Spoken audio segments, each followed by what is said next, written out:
Aina. Every night we let few of our dogs to patrol the night shift.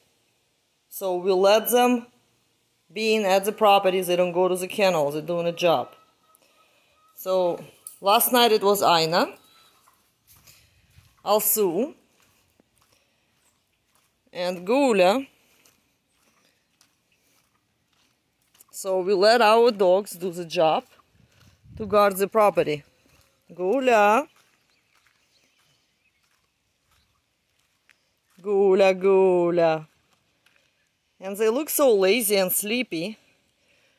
But if somebody will come right now, or it will be some big bird in the sky, or anything, they will immediately wake up. So our dogs stay in overnight and do the job.